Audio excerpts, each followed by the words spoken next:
¿Cómo están? Bienvenidos y bienvenidas a una nueva edición de País de Boludos, el semanario de actualidad que te deja medio bobi listo para dormir sin necesidad de conseguir una receta de clonachu. Desde que asumió Javier Gerardo cuenta con el apoyo de gran parte de la sociedad, que sostiene que hay que tener paciencia y dejarlo llevar a cabo su plan de gobierno. Y si nos matamos, Perry, ¿eh? Con algo de suerte nos clonan. Pero en la política es sabido que esa legitimidad de comienzo de mandato tiende a decrecer a medida que pasan los meses. Es la famosa luna de miel, cuando todavía haces el amor. Por eso es importante hacer los cambios más impopulares al comienzo de la gestión. Y eso mismo hizo el gobierno adoptando las reformas que le prestó Arnold Schwarzenegger. Un decreto Bondi, una ley ómnibus, una combi de medidas que nos transportan a una Argentina liberal sin paradas intermedias, ni alfajor, ni jugo de naranja de máquina, el pasaje más económico. La mayor parte de la sociedad se viene bancando el ajuste sin chistar y las instituciones no presentaron muchos obstáculos. La Corte Suprema, por ejemplo, decidió no opinar sobre la constitucionalidad del decreto que muchos juristas de todo el campo político cuestionan. Algo parecido pasa con la ley Bases, que, aunque con modificaciones es probable que sea aprobada en el Congreso, y al principio el mercado respondió bien. Compraron bonos, vendieron dólares, tiraron flores, los empresarios los invitaban a reuniones y les mandaban cartitas con rimas y refranes. ¿Por qué separado se escribe todo junto? Y todo junto me llevo este pilón de verde zarafue. Sin embargo, hace una semana ya empieza a rebotar una palabrita muy fulera cuando la dicen los economistas.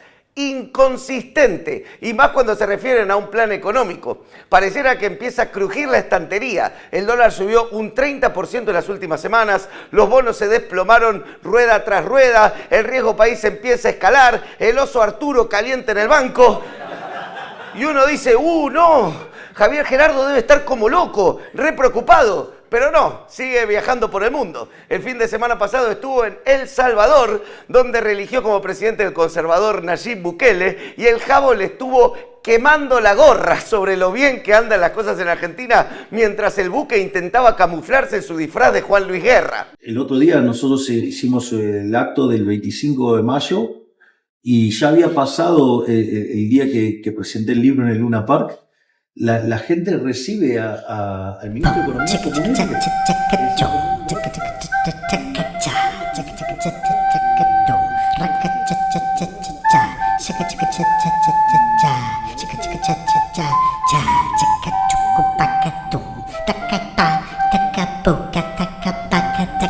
Mientras tanto, en México ganaba holgadamente las elecciones la candidata del oficialismo de izquierda, Claudia Sheinbaum Pardo, del partido Morena, y hasta allí fue Alberto Fernández a saludar como expresidente y dar algunos consejos y capaz tocar algún temita.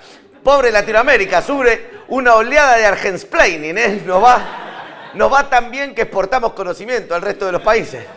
Mientras tanto, en casa, la oposición comienza a darle dolores de cabeza a Javier Gerardo. La Cámara de Diputados aprobó un cambio en la movilidad jubilatoria para que los jubilados solo recuperen lo perdido en los últimos 5 minutos. Eso provocó un enojo fuera de serie en el Jabo, que llamó a los legisladores degenerados fiscales, porque el Jabo a todo le gusta con un toque de perversión sexual, es como su ketchup. Mientras tanto, el peronismo camina su larga marcha hacia el reordenamiento. Uno de los peronistas que más crecieron en los últimos meses, al menos en aparición pública, es Guillote Moreno, quien presentó el plan de gobierno peronista en el microestadio de Ferro. Tuvo todos los hits, despotricó contra el progresismo, habló de costos, las familias dueñas de la tierra, los días más felices y traigan al gorila de Milei con el tradicional aleteo que lo va a llevar bien arriba.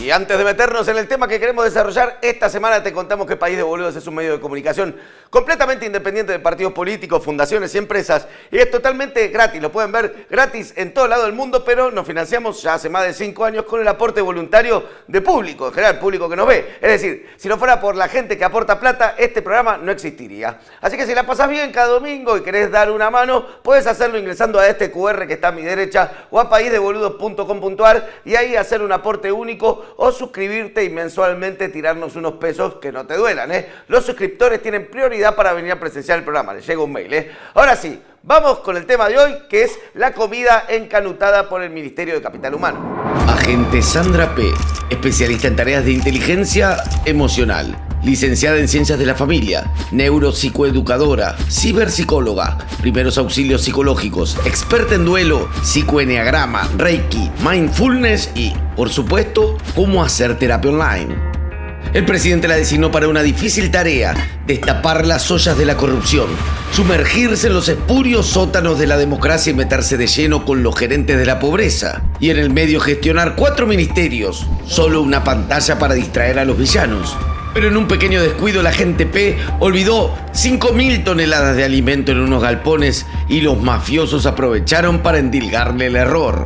La mejor defensa es un buen ataque, pensó Sandra, y posó la mirada en los suyos, a ver qué cabeza podía rodar.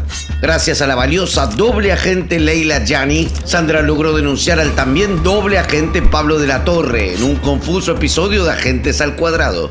Pero después de aprietes, amenazas, pistolas, golpes, renuncias y denuncias judiciales, la sombra de la maléfica hermana Karina empezó a dibujarse como artífice de la caída del agente P. Y entonces queda solo una pregunta: ¿sabía Sandra que Asuntos Internos le tendía una trampa? ¿Alguna vez te pasó de mancharte la remera con comida y querer limpiar rápido el área afectada, pero en vez de eso terminás esparciendo la mancha por toda la prenda hasta que ya no se puede usar? Y ahí agarrás una tijera y cortás un pedazo y como queda definitivamente mal, la rociás con alcohol y la prendés fuego y después te la pones a grito de «¿En Palermo se usa la ropa intervenida?».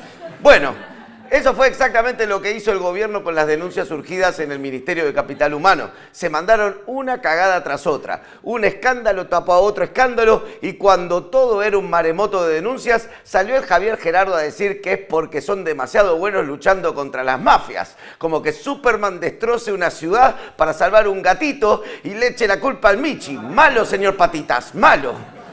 Por eso, desde País de Boludos creemos que es muy importante no perderse en esta cadena de escándalos que arrancó con comida sin repartir en depósitos, luego pasó a casos de corrupción y ahora va por aprietes y espionaje. Y si les das un par de días nos enteramos que en el 4º piso del ministerio tenían en venta un hígado en una heladerita listo para ser trasplantado y 4 osos pandas en extinción. Desde el comienzo de su gestión, el ministerio conducido por la agente especial Sandra P. elige por política no repartir nada, según ellos hasta no tener en claro que el destino no sea un curro, porque parece que para ella la transparencia es más esencial que respirar. Por eso no le reparte medicamentos oncológicos a enfermos de cáncer. Sospechan que se enferman para cobrar un plan. Y esta misma lógica es la que adoptan con los comedores sociales. Como el padrón era de la época de la pandemia y muchos comedores cambiaron de lugar o desaparecieron por razones obvias y también otros nunca habrán existido porque eran truchos, la decisión que tomaron fue no repartir comida en los meses de mayor inflación desde 1989. Siguiendo ese razonamiento, podés no pagarle más un mango a los jubilados por si hay alguno trucho. ¡Amo! No era una propuesta, Javo, tranqui, no era una propuesta. En febrero, Juan Grabois de Nazaret abre una denuncia penal en el juzgado del juez federal Sebastián Casanelo, que si no lo conoces, agachate y googlealo. Y después de 3 meses de no mandar alimentos a comedores, recién en mayo el gobierno responde a un pedido de información pública que realiza el bueno de Ari Lijalad para el Destape. Ahí recién confiesa el gobierno que existen unas 5.000 toneladas de comida almacenadas en galpones sin repartir. Y ahí sale el vocero Manuel Adorni a lanzarse sobre la granada con la excusa de que era comida para emergencias, como por ejemplo una catástrofe natural o la potencial fiesta de 15 de Mirko Marley, que puede suceder en cualquier momento, con lo rápido que crecen los chicos. Pero bueno, lo que Adorni no contemplaba era que su jefe no es muy sensible, que digamos, para con las catástrofes. Cuando fue el temporal en diciembre en Bahía Blanca, cayó vestido de G.I. Joe, se sentó en una conferencia y dijo: confío en que se la van a arreglar muy bien solos. Porque nada te llena el estómago como la confianza de un hombre dispuesto a entregar la vida ajena. Al menos a Bahía Blanca fue, no como cuando se inundó media provincia de Corrientes, que ni se acercó. Parece que en la lista de fobias, debajo de las papas fritas, vienen las albóndigas de Surubí. Les tiene pavor. Eso sí, si lo llaman para conferencias, te va al desierto a hablar con los beduinos. ¡Zurdos, hijos de puta, tiemblen! ¡La libertad avanza! ¡Viva la libertad, carajo! Cuando salió a la luz la información de la comida retenida, el juez Casanelo le realizó allanamientos y se supo que había unos 400.000 kilos de leche en polvo con vencimiento en julio.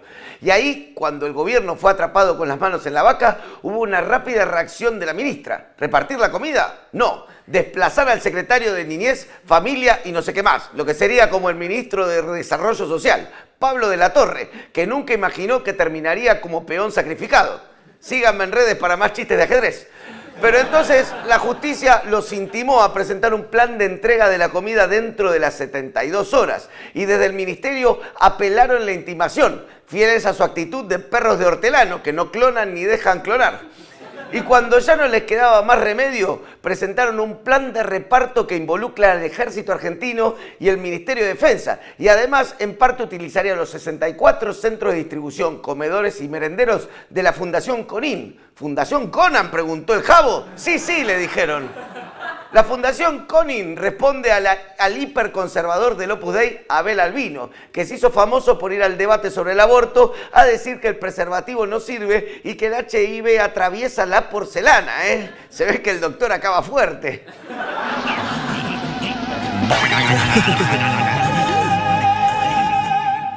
Y ahí podría haber terminado todo, con el secretario diciendo que fue un honor estar estos 6 meses desenmascarando los curros de la zarabaza como tuiteó y listo. Pero por alguna extraña razón Petovelo se quiso florear con una de más que terminó mostrando que el Ministerio de Capital Humano está lleno de cajas de corrupción de este gobierno y que además hay todo tipo de operaciones de inteligencia, como un mago que después del conejo sigue tirando y de la galera sale Nisman. Petovelo arranca con una denuncia contra De la Torre por una planilla de 18 personas. Al principio se pensaba que eran cientos, pero en la lista están esas 18 nomás, a las que se le pagaba entre 600 lucas y 1.400.000 pesos a través de un convenio con la Organización de Estados Iberoamericanos. En esa lista había personas sin designar, otros designados que cobraban un sobresueldo y otros que cobraban en dólares, 3 modelos de curro para el verano. Estas 18 personas provenían del Colegio La Salle y eran amigos de rugby de La Torre. Ni pisaron el ministerio. ¿Qué van a hacer judicialmente? Lo resolverán en un scrum. Pero a partir de ahí la cosa se pone súper picante porque parece que esa lista habría sido obtenida a través de una aprieta Federico Fernández, el segundo de La Torre, a quien custodios de la ministra habrían tenido secuestrado unas 4 horas en el propio ministerio para obligarlo a incriminar a su jefe, algo que se rehúsa en las películas de Scorsese. En esa habitación habría estado también quien representa al ministerio en esa denuncia, la responsable de legales, que te ceba el mate sin yerba en el ministerio directamente, Leila Gianni, una mujer de unas convicciones tremendas, que el 9 de diciembre era ultra kirchnerista, pero el 10 de diciembre la fuerza del cielo le mostraron el camino de la libertad y vio la luz en el sentido del póker.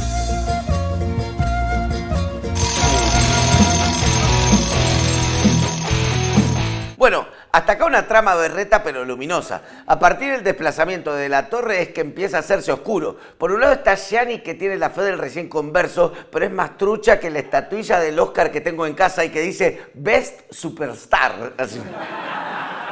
Tengo la teoría de que Milei le entrega todos los meses Oscars así a sus ministros. Así, la mejor ministra del mundo, el mejor ministro de Economía de la historia. Y ante la crítica, espejito rebotín. A mí me rebota y a vos te explota Bertie Venegas Lynch.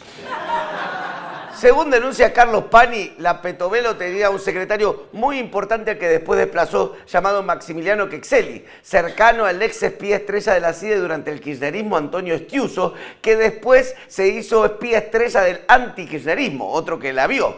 Bueno, es difícil empezar a decir quién juega con quién en el ministerio y además nos va a quedar muy desactualizado porque seguro mientras grabamos esto hay una bocha de renuncias, pero la hacemos breve, hacemos un resumen. En el ministerio quedaron algunos funcionarios que responden a Petovelo, que a su vez responde solo a Javier Milei. De hecho, le pidió que la mande a la Oficina Anticorrupción y él habría dicho, o sea, digamos, no. Otro sector responde además al tridente, Kesseldy, Jaime Estiuso y Lucas Nehamkin. Otro sector responde al bloque Karina Milei y Santiago Caputo, el monje negro que acaba de quedarse con la AFI. Pero internas hay en todos lados. El tema acá es que hay dos bandas de seguridad en disputa. Una que tendría la AFI oficial y otra la de Estiuso. Y además empieza a ver algo que no pasaba hace mucho. Gente calzada en los ministerios mostrando pistolas, como la seguridad de Leila Yani, que estaba con un bufoso en la audiencia entre la funcionaria y Juan Grabois. ¿Y qué querés? Si tiene un referente que se cree Schwarzenegger. Lo que yo estoy alertando es que no hace falta que el mundo tenga que sufrir semejante debacle para escapar de las ideas del socialismo. Y una de las cosas que yo suelo decir, digamos, yo vengo de un futuro apocalíptico para evitarlo. Algo así como la historia de Terminator. Veamos en qué se sostiene toda esa patraña mentirosa, ¿sí? Primero, digamos, el problema en los socialistas que parten de una teoría del valor, que es una teoría del valor estúpida, o sea, llamada teoría del valor trabajo. Es como que ustedes, digamos, para determinar el precio de algo, ¿sí? Ustedes pueden sumar los costos. Es como que, digamos, que uno quisiera, digamos, producir vino en una sociedad, entonces toma... ¡Chico, te quieres callar!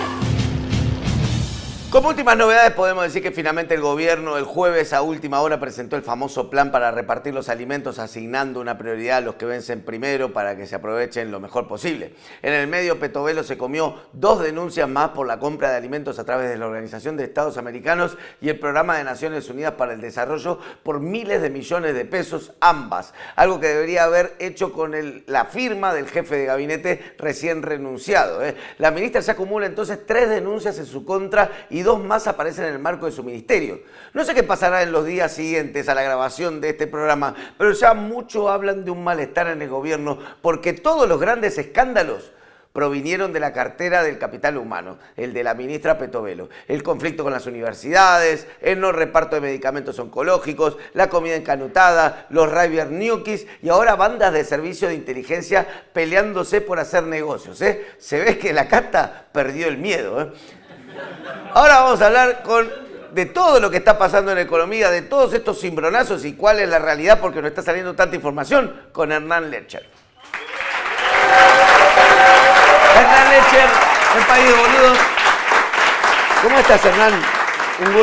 Un gusto tenerte acá. Una de las personas para mí que mejor explica economía y mejor divulgador, podríamos decir, además de dirigir un instituto importante que tiene sus análisis también por afuera de la agenda como más formal económica, viste que por ahí la economía tiene una agenda muy mainstream dirigida por el mercado y después como una contraagenda, así que me parece importante tu tarea. ¿Qué pasó estas últimas 2 semanas? Que un poco de lo que tratábamos en la primera parte del programa de que mientras por ahí estamos con el tema de los comedores, los viajes de Milei y el otro qué sé yo, empiezan a llegar unas noticias no muy alentadoras para el gobierno en materia económica, después de que se crean Gardel. Sí, a ver, si uno tuviese que pensar la economía en la lógica de lo que te propone Milei, uno podría decir, bueno, planteemos como 2 grandes canchas. Hay una cancha de la economía real, que en general esa la conocemos un poco más, y que hay poco para mostrar ahí, digamos, sí, ¿no? Sí. El empleo anda flojito, el salario cayó, salieron los datos del RIP, te subió un poquitito, la actividad te rebota un poquito, pero se mantienen niveles muy bajos, sensiblemente inferiores a los de noviembre. Noviembre era un desastre, Sí. Con lo cual la verdad que estás muy lejos de eso. Sí. Ahora, en paralelo está el mundo, si querés, financiero, que es el que habitualmente Milei te plantea como, bueno, a ver, vamos a discutir esto, ¿no? Y entonces muestra allí postales supuestamente exitosas. Nosotros venimos un poco discutiendo internamente que esas postales en el mundo financiero tienen pies de barro. Hay algunas cositas que no, o que empiezan a mostrar indicios de que la cosa así no puede seguir. Esto no significa que vaya a tallar ni no vaya a tallar, lo que sí, así no puede seguir. La principal probablemente tenga que ver con el nivel del tipo de cambio. Se usa mucho, empieza a escucharse mucho la palabra inconsistente estas últimas semanas, ¿no? Muchos economistas que por ahí no son, ni asociados ni cercanos al kirchnerismo, como Marina Del Poyeto, por ejemplo, empiezan ya a hablar de un plan económico inconsistente. Bueno, a ver, porque en la lógica de Milei, él arrancó planteando la necesidad de ordenar las variables macroeconómicas. En términos generales, ¿qué significa esto? Y bueno, un tipo de cambio que me genere ingreso de dólares y en paralelo, en principio, no tener déficit. Claro, tener un ajuste. Subir las tarifas al punto tal de que no me genere déficit fiscal. Bueno, vos empezás a mirar esas dos cosas y decís, che, pero pará, acá algo me hace ruido. Por ejemplo, si voy al mundo de lo que tiene que ver con el tipo de cambio, vos decís, bueno, el Banco Central, tomo datos a abril, groseros, ¿no? El Banco Central compró en el mercado abierto unos 12.500 millones de dólares. Claro, Un montón, decimos. claro, sí, un montón. Claro. Acumuló dólares, fantástico, bueno, qué bien que está. Pero Qué increíble, sí. si empezás a correr un poquitito las páginas y mirás en lo profundo, en realidad dejó 11.000 millones de dólares de pagarle a los importadores. Sí, el 90% hizo la que hacía Massa, digamos, ¿no? Entonces vos decís, che, pero esto es medio inconsistente, porque además... ¿Eso hacía Massa también? Bueno, en un contexto distinto, porque lo que vos podés decir es, en este contexto, antes de todo esto, o derivado de todo esto, fue básicamente una devaluación del 120%, que trajo aparejado costo. Es decir, vos perdiste 20% de tu poder adquisitivo, no es lo mismo. Pero así todo, ni siquiera podés acumular dólares genuinos. Y este es el problema, porque además hiciste una devaluación así, y hoy prácticamente estás volviendo en términos de tipo de cambio real multilateral, digamos, de equivalencia de tipo de cambio, a niveles casi previos a una devaluación del 120%, pero la actividad no se te recuperó y los salarios tampoco. Ok, voy a intentar traducir, que es un poco, también podría decirse lo que pasó con la inflación, ¿no? O sea, se pudrió todo muy temprano, ¿no? O sea, con la inflación se disparó muy temprano y ahora que en teoría baja los niveles, parece que está bajando, pero en realidad lo que está haciendo es volviendo exactamente a los niveles de diciembre, cuando asumió. Sí, quizás a niveles de finales del 22, supongamos. Claro. ¿No? Porque los datos se van a conocer la semana próxima. Pero andan cerca del probablemente la 5. inflación va a ser del orden del 5%. Claro. Ahora, en esta última semana salió el relevamiento de expectativa de mercado. En general, yo lo miro de refilón, sirve para mirar un poquito para adelante. Podemos cuestionarlo, pero no importa. Pero está bien. Ahora, ¿qué dice ese relevamiento? Es interesante porque dice básicamente que la inflación... Perdóname que te joda con tanta aclaración. El relevamiento de expectativa de mercado es un relevamiento privado, ¿verdad? No, hecho por consultoras, digamos. Sí, en realidad hecho por el Banco Central, pero Exacto. pero de consultoras privadas, digamos. Básicamente, son opiniones... el Banco Central le pregunta a una serie de consultoras, Claro. a bancos, es una parte del mercado, Claro. no es el mercado, Por es eso. una parte del mercado, no tan... Bueno, es una parte, tiene Pero mucho expectativas, banco y algunas consultoras. Y la expectativa es que llega la inflación a 5 y se plancha en 5 de acá a fin de año.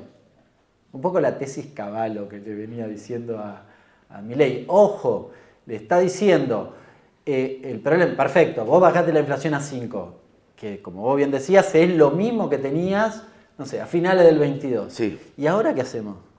Porque estamos ahí, y ahora no me estás acumulando dólares, no lográs bajar la inflación aún más, la actividad da la impresión que no se recupera, es decir, inconsistencias.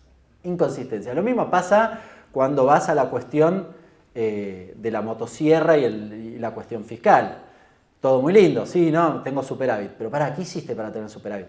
Primero, masacrate a los jubilados.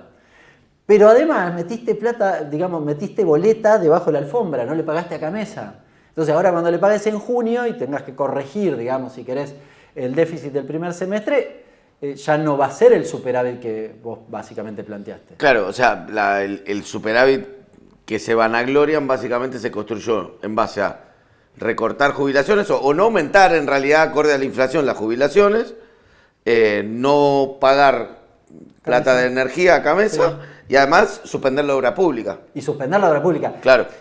A ver, acá hay como dos cuestiones. Una es, no haber pagado la boleta es un problema porque hacia adelante la vas a tener que pagar. Sí. Primera cuestión. La otra, la de haber recortado, sobre todo a los jubilados, la obra pública, los salarios del sector público, parte de los recortes de los subsidios, transferencias a las provincias o a las universidades. En realidad ahí hay como dos dimensiones de análisis. Una es la inmediata. Che, ¿es razonable recortarle 35 puntos a los jubilados?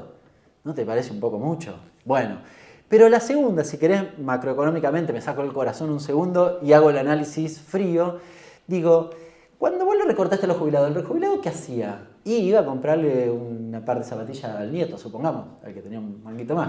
¿No? O gastaba algo, compraba comida. Sí, el porque no le jubilado, alcanzaba. la guita que le sobra en general la gasta toda. el jubilado. Básicamente dejó de consumir, con lo cual te pegó en la actividad. Es decir, hay un segundo efecto que vos creo podías haber evitado, que era este efecto nocivo sobre la actividad por la aplicación de la motosierra / licuadora que implementó el gobierno. Y que Milei te la contó de manera fatalista, no hay otro camino, a la usanza de Margaret Thatcher, no hay otro camino, hay que hacer este camino. Bueno, había otro camino. Había otro camino, vos podías haber trabajado con la separata, pues no sé, ahora vemos que Galperín el año pasado dejó de pagar 100 millones de dólares por los beneficios impositivos que tiene de la ley de la economía del conocimiento. Bueno, es razonable. Y tal vez no, me parece que no. Es decir, es razonable recortarle a los jubilados y darle ese beneficio a Galperín o a Globan. Y me da la impresión que no, tenías otras herramientas. Y eso por ahí es una lectura por ahí muy desde Argentina, pero ¿por qué, por ejemplo, caen también los bonos a nivel internacional? Estas semanas cayeron muchísimo los bonos, o sea, Sí.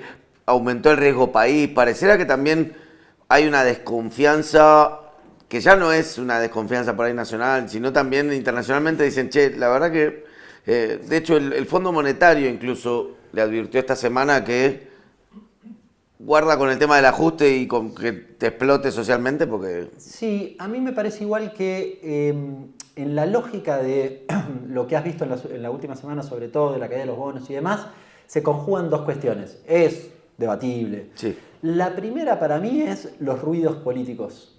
Milei no logra, por ejemplo en el Congreso, cerrar la ley base, por ejemplo, ¿no? Entonces, Sí. y este es un problema. Para el mercado es un problema. Y la segunda cuestión es que el Congreso, la Cámara de Diputados le acaba de dar media sanción a un proyecto de ley para aumentar las jubilaciones. Las dos cosas, ¿por qué te hacen ruido? Bueno, porque el mercado piensa con otra lógica de la que pensamos tal vez nosotros. Esta especie de entelequia del mercado es: mira, si el ajuste es feroz y es importante, a mí me queda guita para que me paguen a mí. Si piensa quizás al revés de lo que pensaría el jubilado. Sí. El jubilado dice, che, me están matando. Bueno, pero el otro lado dice, bueno, pero ¿sabés qué? Sí, Esa sí, plata sí. me viene a mí. Así que yo estoy contento. Cuando pasa lo inverso, se vota o se da medio sanción a un proyecto de ley que en principio aumenta el gasto, El mercado dice, el no me va a mercado pagar. dice, a mí no me gusta eso. Claro. Bien, y peor aún viene Milei y dice, no, y yo voy a vetarlo y todo lo que traigan van a vetarlo. Al Lo mercado voy a le vetarlo. gusta. Ahí Eso quizás sí, pero también un poco le hace ruido, porque el mercado tampoco es, digamos, inconsciente. Le encanta, ¿qué le encantaría al mercado? Igual que al fondo. Le encantaría hacer un ajuste feroz y que nosotros no digamos nada.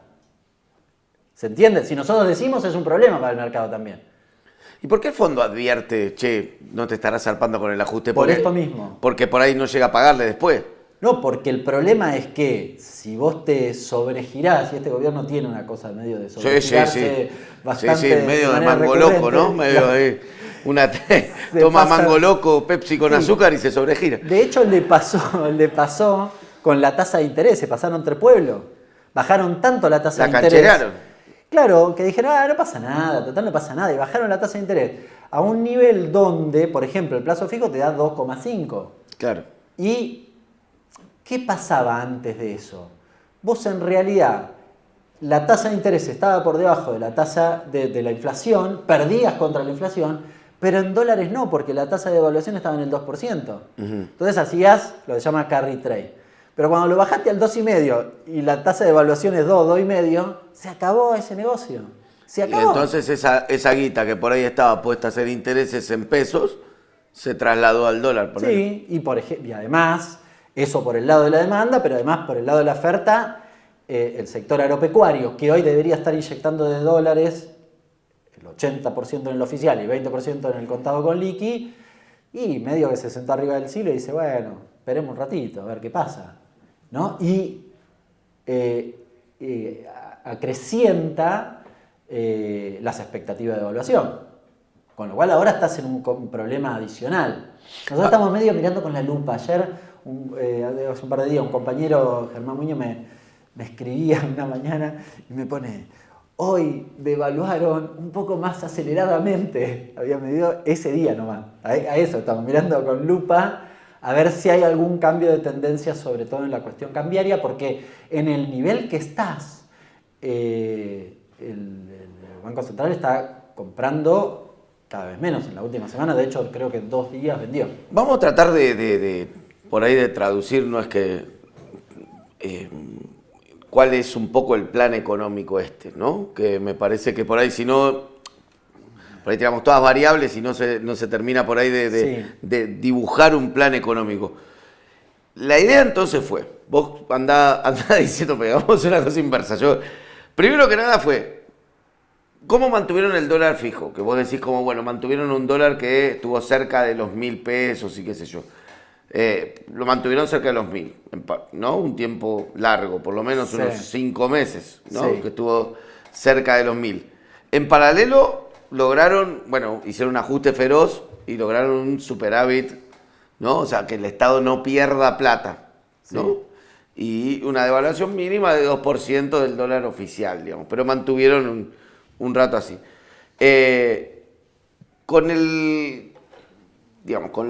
la diferencia que hubo con los problemas económicos que generó ese tema, ¿no? Que es que mucha gente tuvo que, de golpe con todos los aumentos de precios que hubo en el principio del gobierno, en los primeros meses que hubo una inflación muy disparada, tuvo que salir a cambiar dólares. Esos dólares ya no servían para lo mismo en algún punto, porque el dólar, a diferencia por ahí del año pasado, no te rendía mucho más, ¿no? Generó un empobrecimiento medio rápido de la población, en teoría para calmar. Sí. Si querés una hoja de ruta, Sí. la hoja de ruta, el mercado dice que no hay hoja de ruta, pero cuando Milei asume, plantea una serie de cuestiones. A ver, en el mediano plazo, uno podría decir que hay como 3 grandes etapas. Iba a decir en el mediano plazo es la dolarización, pero este análisis me parece que es más abstracto, pero más razonable para entender qué quiere hacer Milei. Hay como 3 grandes etapas. Hay una primera etapa que tiene que ver con un ajuste feroz del gasto.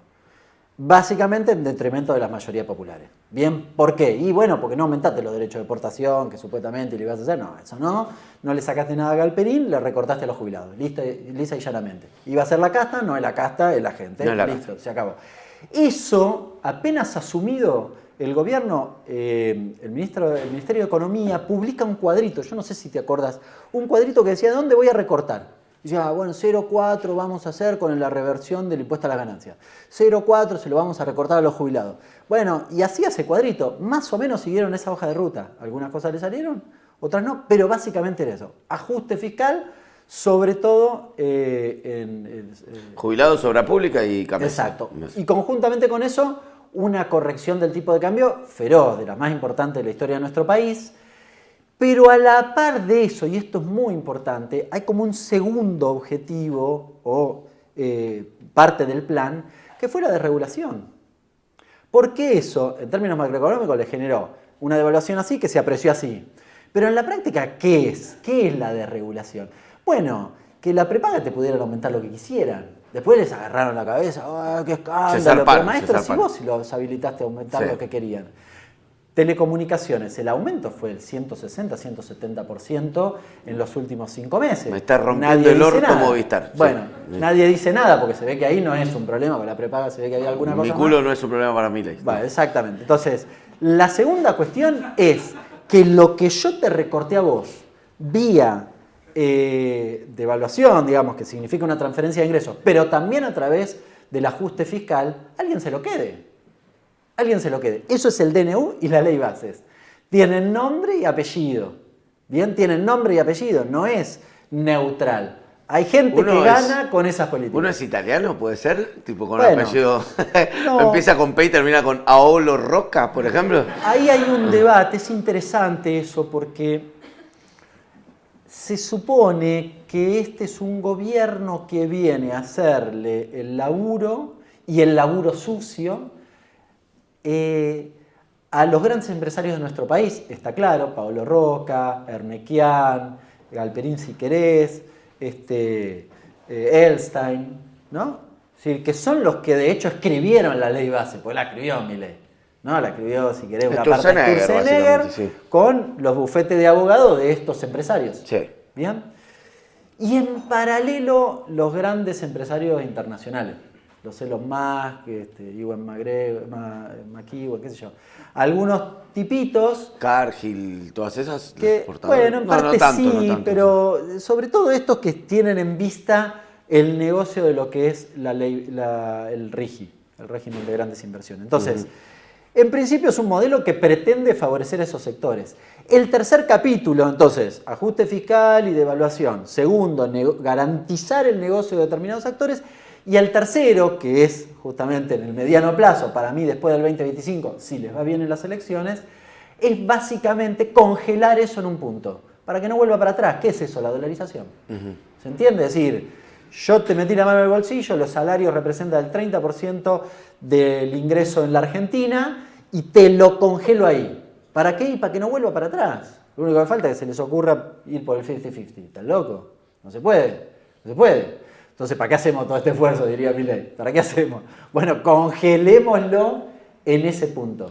Y en paralelo hay una idea también de achicar lo que se llama la masa monetaria, digamos, toda la plata del circulante en algún punto para poder dolarizar más barato, digamos. Sí, eso es como la metodología para, digamos, la corrección cambiaria o el eje principal del ajuste, sobre todo. Porque uno dice el ajuste es la motosierra, sí, pero en realidad la definición, quizás a la par de eso, es básicamente que vos no vas a emitir desde el Banco Central. Entonces, si yo no voy a emitir desde el Banco Central, no va a haber medio de pago para realizar ninguna cosa. Claro, sí, Con lo cual vas a terminar haciendo un ajuste, te guste o no te guste. Ahora, ¿qué está haciendo el gobierno?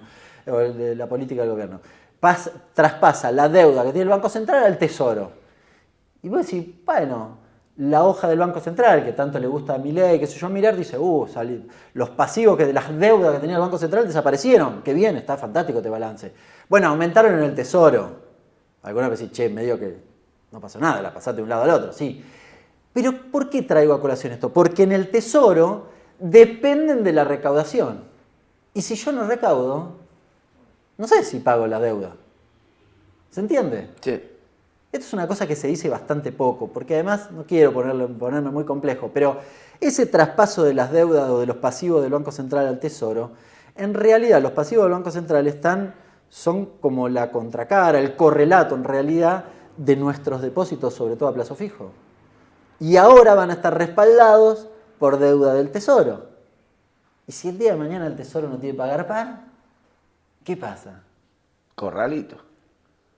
Lambonex. Bueno, el corralito lo pueden hacer dentro del Banco Central o del Tesoro, pero lo cierto es que están, digamos, generando más pies de barro, más inconsistencias en el devenir de lo que es la economía argentina. Sigo tratando por ahí de simplificar entonces, porque por ahí encima se mete mucha economía financiera y es media compleja de entender. Hay un modelo que fue la convertibilidad, ¿no? Sí. Donde me tocó ser adolescente, en la cual no se imprimía más moneda, o sea, Sí. no había más peso. Por cada peso había que tener un dólar respaldado, ¿no? Entonces, no se imprimía más peso, listo. Eso te obligaba a, en algún punto, a hacer un ajuste siempre, ¿no? El hecho de no tener, sobre Sí. todo si no tenés déficit, o sea, ¿no? Y si te propones no tener déficit, como eso, o sea, te achica, o sea, esto es la guita que tenés y es la guita que tenés. Y como país no tenés instrumento como gobierno de poder imprimir plata, el otro, jugar con el tipo de cambio, o sea, como que Te ata. como Estado corres un montón de herramientas. O sea, se está yendo como a un esquema de tratar de buscar una paridad medio parecida, digamos. Sí, yo creo que de hecho, a ver, en estos días se viene discutiendo un poco si el esquema es la dolarización o no. Medio que lo que plantea, da la impresión que lo que plantea el gobierno de Milei y demás, es ir a lo que se llama competencia de monedas, que en la práctica es elegí vos básicamente la moneda que quieras. En los últimos días, igual la consultora 1816, algunas otras empezaron como a profundizar en este aspecto y lo que plantean es ir a un escenario donde finalmente vos elijas el dólar y termines reemplazando los pesos por los dólares. Es decir, básicamente Claro. yendo a una convertibilidad. La convertibilidad, que que tuvimos en la década de los 90. Como un concurso de belleza, pero te ponen uno que como que te lo ponen más adelante, más grande y es verde, ¿no? Claro. Es competencia de moneda, pero elegí el dólar. Una cosa... Pero sí, porque el objetivo es ese, Sí. digamos, si querés dolarizar de facto, o básicamente ir a un escenario muy parecido a la convertibilidad, hay que ver si con el mismo tipo de cambio fijo o no. Pero finalmente es eso. Es decir, un escenario donde la convertibilidad, que tenía una cosa que se llamaba caja de conversión, era esto que vos bien explicaste. Por cada peso yo tengo que tener $1. Entonces, supongamos, ¿qué te pasaba en la década de los 90? Bueno, devaluaba Brasil y vos tu balanza comercial era deficitaria, te salían dólares. Entonces, cada vez tenías menos medios de pago, ¿sí?, para hacer las mismas transacciones que tenías que hacer. O sea, tenías que ajustar solo porque Brasil había devaluado y vos no tenías herramientas para... De hecho, pasó el efecto tequila, me acuerdo, en el tequila, 95, Rusia, 94 fue. Y en el 98 Brasil. Claro, era como estornudaban en Turquía y se pudría todo acá, porque cada vez que devaluaba un poquitito a alguien, vos quedabas carísimo. Y al quedar carísimo, bueno, lo que pasó fue un desmantelamiento de la industria enorme en los 90. Bueno, y básicamente lo que plantea este gobierno es, che, mirá, yo no voy a emitir más nada. A la par intenta acumular dólares y demás, intenta que alguien le dé 15.000 millones de dólares para tratar de acercarse a ese proceso, porque en la actualidad el problema que sigue teniendo, el paso que pretende dar en el mediano plazo Milei es eliminar las restricciones cambiarias. Esto es importante. ¿Qué es eliminar las restricciones cambiarias? Bueno, cualquiera de los que estamos acá vayamos a comprar dólares por la ventanilla, pero también el empresario que tiene que importar pueda importar o pagar o transferir utilidades al exterior sin ningún tipo de límite, sin ninguna restricción. Bien, esto es un problema, esto no es fácil de hacer si vos no tenés dólares.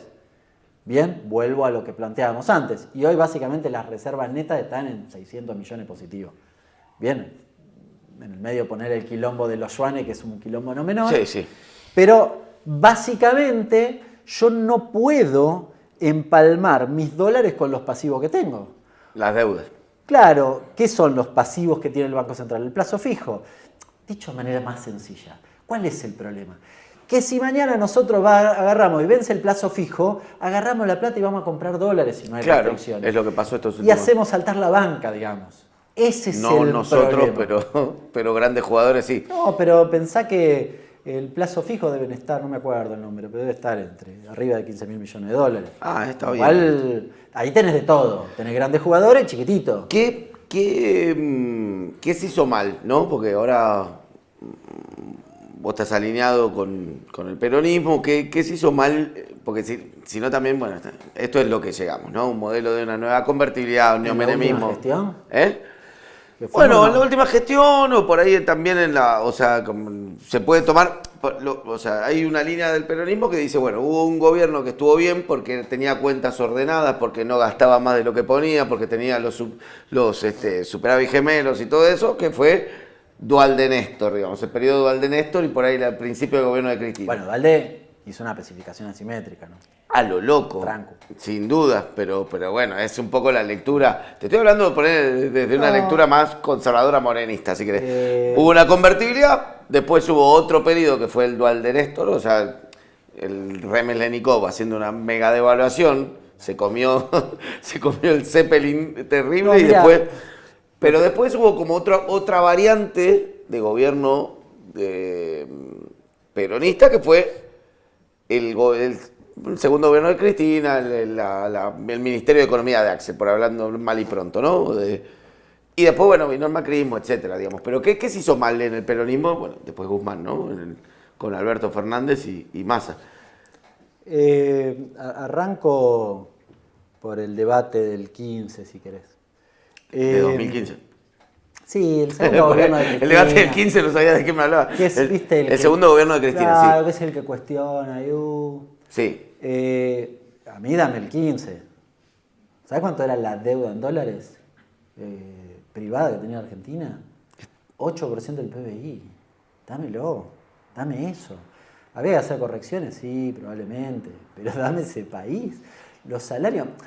Las jubilaciones hoy están en el 60%, entre el 50 y el 60% de lo que estaban a finales del 15. Los salarios están más o menos en el mismo nivel, es decir, perdieron la mitad, ¿entendés? La mitad perdieron. Dame ese país. Era una fantasía. Yo cuando escucho a alguno, no voy a adjetivar, pero que dice, no, era un auto que estaba con el motor fundido. Déjame de joder, dame ese auto con el motor fundido. Pero por favor. Después lo que creo que se hizo en la última gestión, equivocadamente, que fue unos pechos fríos fantásticos. Unos pechos fríos fantásticos. La herencia, lo que deja Macri, porque cuando asume Macri, yo no sé si se acuerdan, es fácil de buscar, había un documento con el que ellos iban por el mundo buscando inversiones, llamaba Argentina Land of Opportunities. Con esto los matamos, dijeron. Con esto los matamos, dijeron. Le ponemos un PowerPoint, le ponemos un PowerPoint, era genial. Land of Opportunity, ¿sabes qué? Nos vamos para arriba. Iban con eso y planteaban todo esto. Pero está bueno porque es un excelente resumen que nadie puede decir, che, lo hizo el kirchnerismo, lo hizo la gestión de Macri. Bueno, con eso iban por el mundo, eso. Y lo que planteaba justamente, los niveles de Duhovne tenía un video lindo, ¿no? Donde decía, bueno, nos dieron país desendeudado. Claro. Este documento me parece que lo había hecho Cabrera o, no sé, alguno de ellos. Lo cierto es que 4 años después terminaste en el Fondo Monetario Internacional debiéndole 45.000 millones de dólares. Con lo que significa como condicionante además el fondo. Yo creo que en la etapa de Alberto Fernández faltó decisión política en un momento donde la situación era muy crítica. En 2019 la situación era muy crítica, pero para mí faltó decisión política para dar determinadas peleas. Yo soy víctima de eso. ¿Por ejemplo? Yo iba a ser secretario de Comercio. No, pero por ejemplo, ¿cuál es esa pelea? Vicentín. Bueno, la secretaria de Comercio. ¿Qué hubiera dado Vicentín? Vicentín te hubiese dado... Además de que te mostró ante la sociedad como un eso es lo más reculado, importante. porque claro, eso es lo más importante. Se te fue al mazo. El boleto. Claro, dijeron, sí. Te picaron el boleto, con lo cual, para mí, eso es lo más importante de todo. Pero además, en la práctica, Vicentín te hubiese dado la posibilidad de estar inserto en el mercado de granos. Vicentín era la 5ª, 6ª empresa que exportaba granos en ese momento. Y buena las exportaciones parte... de granos las hacen muy pocas empresas, casi todas extranjeras. Son Cargill, Dreyfus, Cofco, que es China. Las otras son Estados Unidos. En y el creo medio que está Dreyfus ACA, que es la única, si querés, que son las pequeñas cooperativas. Aceiteras además, son todas grandes y la mayoría multinacionales. El 90% lo exportan 10 empresas dentro de esas 10. Sí. O sea, pero Vicentín era una de ellas. Y además tiene inserción en el mercado de alimentos, con lo cual te permitía esas dos discusiones. Para mí me parecía muy interesante porque en la dinámica compleja de la actualidad, alguno dice, vos sos regulacionista. Las regulaciones no son todas buenas en todo momento y en todo lugar. Sí. Y en un mundo actual donde las cosas son realmente complejas, bueno, Vicentín te podía dar una herramienta de discusión dentro de la lógica del mercado, como hace YPF. Claro. Bien, te permite, ¿por qué YPF hace lo que hace? ¿Está todo escrito que YPF si no sube, la demás no sube? No, lo que pasa es que tiene la mayor parte del mercado. Si no sube, o si sube 5, las demás van atrás y suben 5. Esta es la lógica que te permitía una empresa testigo dentro de un sector. Y que a mí siempre me pareció interesante para intervenir dentro de la dinámica de lo que es la cadena de producción y comercialización, donde todos los actores no son iguales. Y hay otra también lectura, eso Vicentín fue durante la pandemia, en 2020, ¿no? En 2020, corregime si me equivoco, pero si mal no me acuerdo, se imprimieron unos 9 billones de pesos, ¿no? Para asistir a la pandemia. No me acuerdo si el número es ese, pero un montón. Hay una lectura dentro del peronismo que dice, bueno, en el 2021, pasada la pandemia, Guzmán empezó a hacer un ajuste para decir, ajusto un poco, trato de absorber un poco la cantidad de pesos que volqué porque esto va a disparar una enorme inflación. Y en paralelo tenía una puja, desde por ahí del kirchnerismo, en una lectura, de decir como no, al revés, poner esa guita en la calle en juego, mantenerla en juego porque eso recupera económicamente y eso en un año que se definen las elecciones y hubo como un doble comando ahí que nunca se resolvió, que terminó en Bueno, sí, cartas. se resolvió. ¿Eh? Se resolvió. ¿A favor de quién? ¿De Guzmán? Perdimos la elección. ¿O Claro, no perdimos? pero sin hacer el ajuste. No, no, O sea, más o fue el menos. peor de los mundos. Más o O sea, menos. fue el peor de los mundos. No se hizo el ajuste y No, se no. perdieron las elecciones. ¿o En el no? primer semestre tenés ajuste. Ajá. Pero igual yo no digo que vos tendrías que haber gastado más o gastado menos. En realidad, de hecho, el ajuste que vos hiciste ni siquiera te sirvió ni para ganar la elección. Claro. Y no estuvo bien ubicado. Y no cuidaste las cosas que tenía que cuidar. Sobre todo no cuidaste los dólares. Porque el tercer componente que falta allí es básicamente,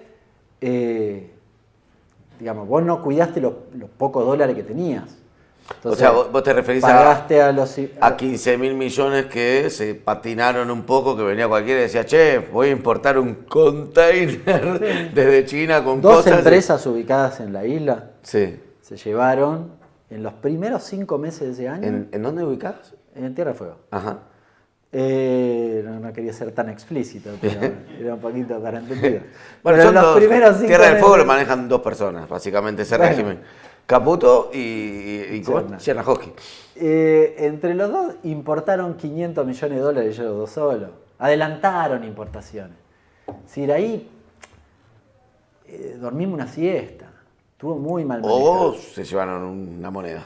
No, yo no. No se sabe. No, pero no. E Me parece que es un problema inoperancia. de discusión económica. Yo he tenido diferencia con Guzmán explícita. No con Guzmán. En el sentido de que la lógica de la economía argentina para mí siempre es en tensión. No funciona, tal vez, no sé, Claro. habría que estudiar un poco más Exacto. algunos países europeos, pero supongamos más de incentivo. Claro. Yo te pongo una zanahoria acá, entonces ordeno la expectativa. Qué sé yo. Bueno, acá me parece que es más a las patadas. Claro. Me da la impresión que es más a las patadas. Es como al menos en esta etapa. ¿Sentís que conviven esas dos escuelas? Incluso dentro del propio kirchnerismo, por lo menos convivían, ¿no? Porque Pero había... Milei hace eso ahora, ¿eh? Tensionan. Todo el tiempo. Claro, Es a las pero patadas, Alberto, entonces- Alberto distendía.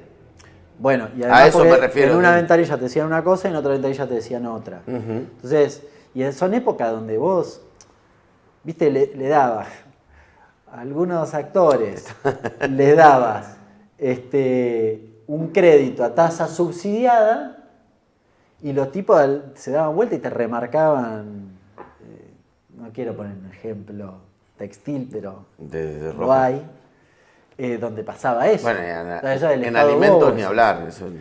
Bueno, por eso me parece que ahí había una necesidad quizá de no dar determinados debates, que yo creo que fue un error, porque a mí me da la impresión, es absolutamente subjetivo esto, pero me da la impresión que la sociedad, cuando vos no haces, te condena. No te condena tanto si te sale no tan bien, ¿entendés? No te condena tanto. El problema es si te ve que vos no haces nada. Si ves que vos no haces nada, ahí dice, che, loco, no me estás ni defendiendo, no hay nadie, no es un problema de que los demás te impiden que vos me defiendas. A mí me parece que ahí faltó vocación. Pero bueno, yo lo que creo es que y después hubo circunstancias, creo que la sequía fue una circunstancia que nos atravesó y nos pegó de manera significativa. Te lo decía hace un ratito, si uno imagina hoy la sequía, 20.000 millones de dólares, Milei ya hubiese sido eyectado, ¿entendés? Ya hubiese sido eyectado. Entonces, bueno, después hay que repasar un poco los procesos históricos, y después creo que hay errores, qué sé yo, de discusión y demás, pero a mí me parece que esto, cuando vos hay un compromiso, un pacto con la sociedad de dar determinadas peleas, si no las das, te cuestan caras.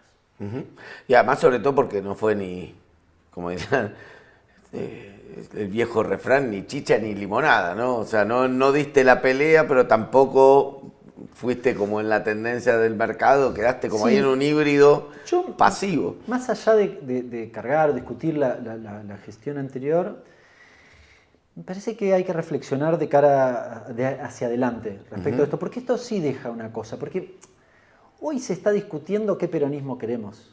Y yo veo algunos actores del peronismo que te plantean un peronismo De los edulcorado, disciplinado. Yo no quiero ese peronismo. Eso- Creo que es un error ese peronismo. Esos Pero actores algunos- son, vamos a ponerle nombres para identificar, vos tenés el peronismo edulcorado, se lo podés ubicar, bueno, del peronismo cordobés, Sí, ¿no? Pichetto.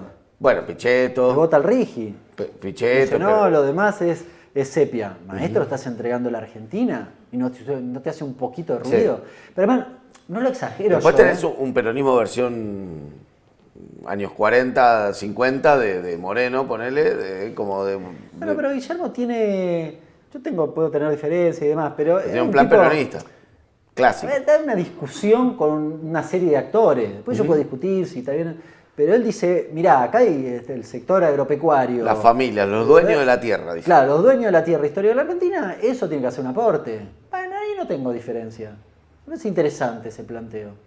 Después puedo tener otros matices, lo que sea, pero en eso me parece que está bien. Es decir, hay una vocación de confrontar en algún lugar. El peronismo tiene que tener esa vocación. A mí me parece muy importante. Yo lo que veo es, y lo veo con preocupación, el régimen de grandes inversiones es un régimen que trae a la Argentina. A ver, y al peronismo no nos pueden decir antiempresas si nosotros promovimos la ley de GNL.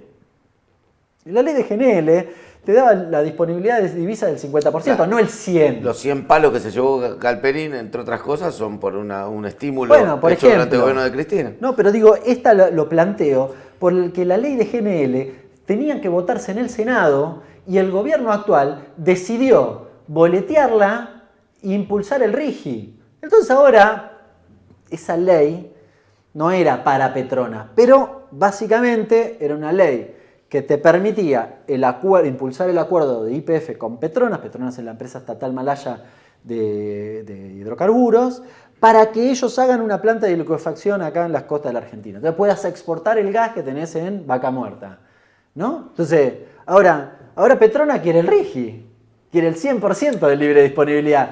¿Quién se lo regaló eso? ¿Quién? Pichetto, Milei, ¿quién se va a hacer cargo de eso? Porque eso es un costo para todos nosotros. Porque el otro ya estaba acordado. Mira, no lo traje, lástima. Pero el otro día busqué un artículo donde la plana mayor de Petronas se reúne con Pose y Caputo. En enero, creo que fue el 24 de enero, se reúnen en la Casa de Rosada y le dicen, che, apruébennos la ley de GNL en el Senado, así podemos avanzar. Uy, qué buena idea. Sí, dale. 3 meses después yo escucho a Marín, el presidente YPF, decir, no, si no hay RIGI, no hay proyecto de GNL. Chantapufi. ¿Cómo puede ser? Son unos mentirosos, unos estafadores. Le regalaron la mitad de la libre disponibilidad de divisas. La ley de GNL no tenía el CIADI. Por inoperancia ideológica, podría decir, ¿no? Eso, Así como eso es un negocio. liberar negocios. Eso es un negocio. Ah, bueno, bien. Eso es una estafa del pueblo argentino. Es una estafa. Es una estafa. Y alguien se tiene que hacer cargo. Porque además, a ver, nosotros podemos discutir el diagnóstico de cómo salir de las crisis que tiene nuestro país con materia económica. Entonces, ellos te pueden decir, no, es un problema de déficit. Yo puedo decir, che, mirá, a mí me parece que el tema de los dólares siempre tiene más peso. Podemos discutir. Entonces, ¿yo qué espero? Bueno, desde mi óptica, quizás un régimen de inversiones hace concesiones, pero la discusión de los dólares se pone un poquitito más la gorra. Y tal vez otra mirada dice, bueno, no, yo me pongo un poquitito más la gorra en la cuestión fiscal porque creo que ese es el origen. Claro. Ahora, el RIGI tampoco se pone la gorra en la cuestión fiscal. Claro. En nada. No tiene ninguna explicación de fondo de las crisis de nuestro país. Ni siquiera eso. Ni siquiera son honestos con ellos mismos. Es un regalo. Mirá, se lo sugiero, hay una nota que sale en Forbes hará un mes, un poquitito más, que entrevistan a un loco que se llama Robert McEwen. Es un canadiense, un empresario canadiense. La entrevista es muy interesante. Es un empresario canadiense. Me la mandó el autor, no me acuerdo quién era el periodista, me la mandó y me llamó la atención el título. Decía, el empresario canadiense que se enamoró de Milei y quiere invertir en la Argentina. Dije, chao, buenísimo. Y fui a ver. Y el tipo cuenta su historia y dice, bueno, ¿y cómo arrancó en esto? Bueno, no, yo quería comprar una mina. Entonces fui y compré una mina en Canadá. Bueno, y tenían un acuerdo entre la patronal y los trabajadores de 40 años, pero a mí no me gustaba. porque quería ganar más plata. Ah, mira. Bien. Bueno, y entonces ¿qué hizo? Bueno, Qué le empecé a empresario. ofrecer menos plata a los trabajadores. Qué tipazo. 46 meses de huelga. Hay que tener espalda para bancarse 46 meses de huelga. Ni 46 meses ni de huelga. Margaret Thatcher. ¿Cómo concluye la cuestión? El tipo lo dice con orgullo. Dice, bueno, al final el sindicato se fue de la negociación. Y yo logré el objetivo. ¿Cuál fue el objetivo? Bueno, bajé el costo de producción de $360 a $60. Bien. Más adelante en la entrevista le pregunta, bueno, ¿y usted qué le pidió a Milei? Y describe todo lo que es el RIGI. ¿Se entiende? Ese tipo quiere hacer eso en la Argentina. Quiere pagar $60 en lugar de $360 de salarios. Eso es lo que quieren. Quieren convertir a la Argentina en un regalo para todos esos países. Está ahí, ¿eh? No lo inventé yo. Yo O sea no lo que conocía el tipo. Es un ignoto que probablemente ninguno de los que estamos acá lo conozca. Y apareció ahí y resulta que habló con Milei y le pidió el RIGI. Lo mismo que le pidió Elon Musk. Claro. Es la inversión de la frase de Clinton, ¿no? Es la política estúpido, no es la economía. No es una cuestión de... Bueno, yo qué sé, yo... Y es una cuestión de decisión política. Si vos traes ese Sí. tipo de inversiones, es decisión política. No, definitivamente. Vos me preguntabas cuál es el modelo de Milei, por eso, como Milei tiene la intención de hacer un ajuste feroz y una serie de correcciones macroeconómicas, a veces, viste, puede parecer contradictorio alguna cosa, pero básicamente es entregar el país a los grandes empresarios argentinos y a los grandes multimillonarios del mundo, a los cuales llamó héroes. ¿Se acuerdan en Davos? Sí, sí. Los llamó héroes. Les dijo, ustedes son, no puedo acordar cómo básicamente lo dijo, pero ustedes son los que resuelven el problema de la sociedad. Nosotros les debemos todo, son héroes de esta sociedad. O sea que es un problema ya de una ideología naif, ya, no directamente, porque ni siquiera un capitalismo serio toma eso. O sea, vos podés decir como hay gente que es liberal, pero esto ya es ideológicamente medio boludón, extremista ya y ya no... Bueno... No hay país que funcione como Milei no, piensa. Eso es así. Pero bueno, yo le reconozco habilidad en su posicionamiento, por ejemplo, internacional. Claro. Él ha logrado ocupar un rol y es más, cuando fue a Davos, yo me acuerdo que tuve esa discusión con algunos compañeros, decían, no, pero fue una huevada lo que dijo. Y a mí me pareció, quizás porque vengo más de la política que de la economía, dije, pero mirá, porque me pareció una cosa rara. Al día siguiente hay una protesta de libertarios en Italia y aparecen con más caras de Milei. Con caras de Milei. Y dije, che, De Argentina para el mundo. Pero dije, había sido el día siguiente. Obvio, sí, sí. Dije, logró algo. Estás dando una disputa que quizás nosotros no la vemos en nuestra lógica, pero esa disputa la está dando. Para los argentinos es nada, ¿eh? No significa nada, es todo chamullo. Pero para él, en lo individual, ¿sí? Y quizás para la lógica libertaria hay una discusión que es un mundo que está en determinada tensión y en determinada disputa. Insisto, yo lo veo a Milei viajar, ahora se bajó del G20, del coso. Volvió, ya Ahora creo que volvió, no sé, bueno. Creo que va a ir al Pero final. eso lo boleteaba. Ahora iba a recibir el premio en Alemania de no sé qué libertario. Es decir, hay una lógica de llevarnos a los argentinos digamos, para resolver problemas de cuestiones personales. Que no voy a meterme en cuestiones psicológicas, no me interesa. Pero digo, de cuestiones de índole individuales. Porque eso no nos aporta nada a los argentinos. Nada. Absolutamente nada. No vienen las inversiones por eso. ¿O creen alguno que cuando Elon Musk tuitea, no, ahora invierten en la Argentina, es porque está pensando en el bienestar de los argentinos o porque Milei dijo no sé qué cosa en el foro de no sé qué pindonga? No, es porque es un regalo. Es evidente que es un regalo. ¿Puede funcionar? Última pregunta. ¿Puede funcionar eso como un modelo? A ver, ¿a qué voy? Pues no quiero que también sea muy abstracto. La convertibilidad tuvo sus años de que está muy funcionó, bien. ¿no? La convertibilidad tuvo, ponele... Del 92, 93, 94, ponerle cierto funcionamiento funcional, digamos. O sea, había estabilidad, incluso las clases populares recuperaron ingresos precisamente por no tener inflación.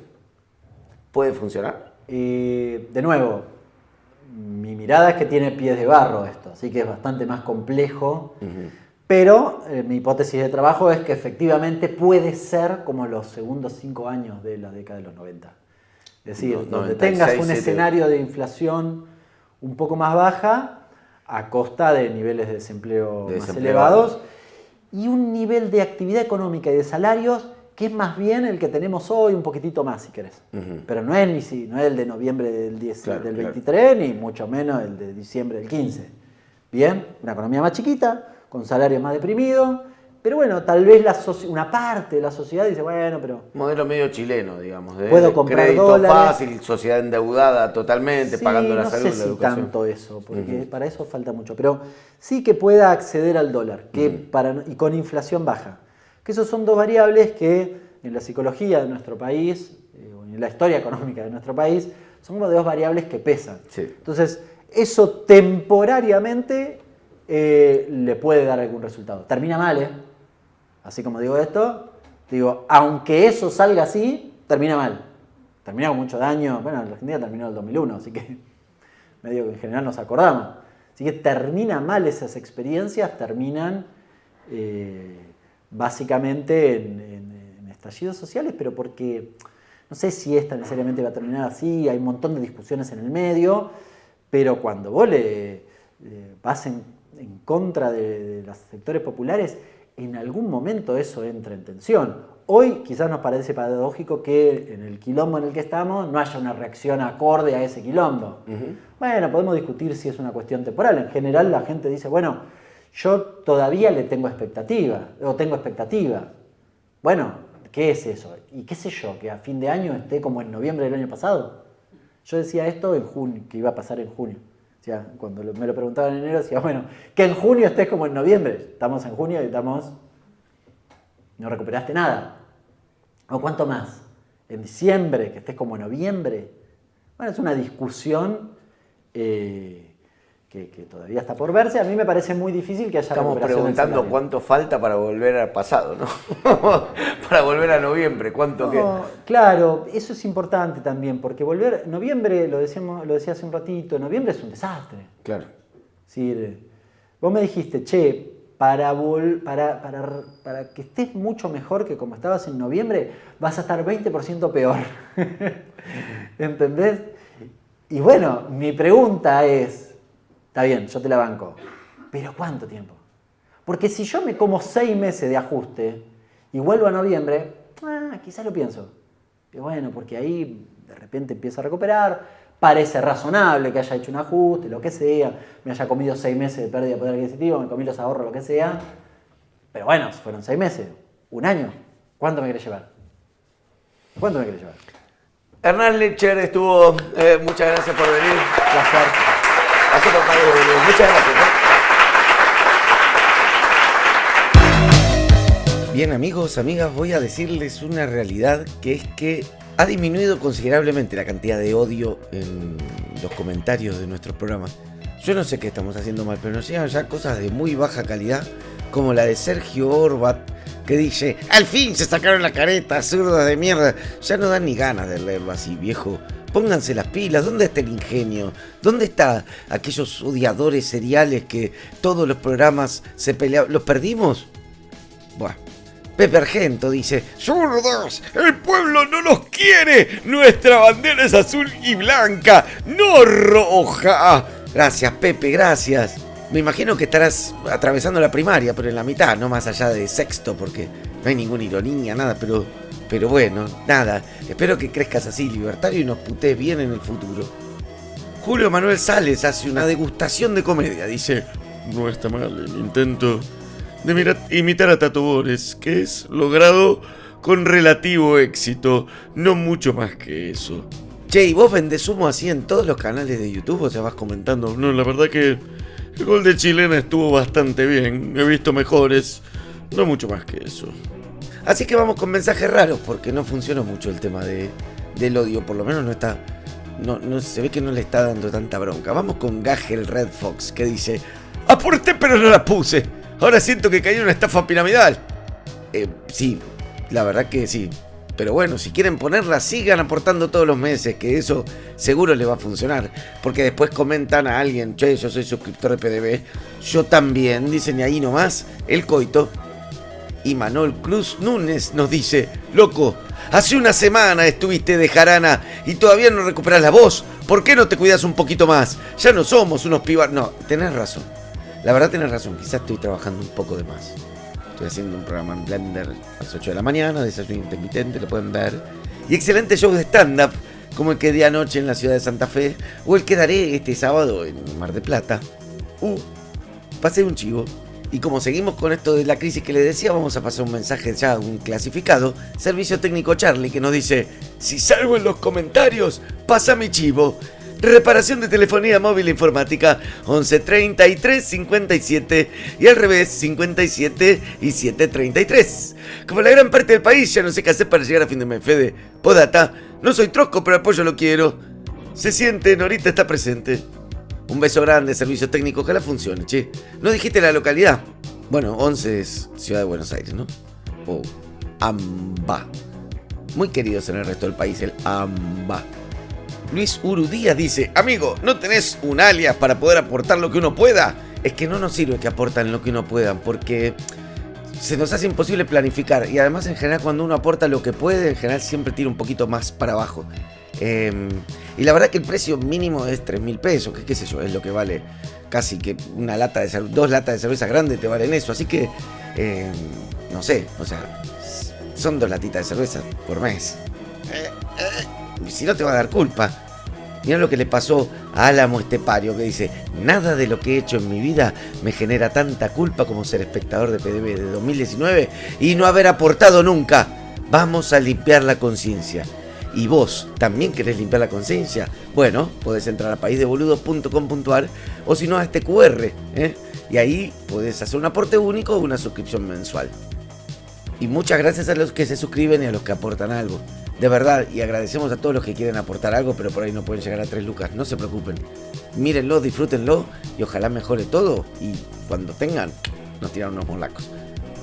Muchísimas gracias por haber llegado hasta este momento del video, hasta el final de País de Boludos. Nos reencontramos la semana que viene a las 8 de la noche por el mismo canal de YouTube.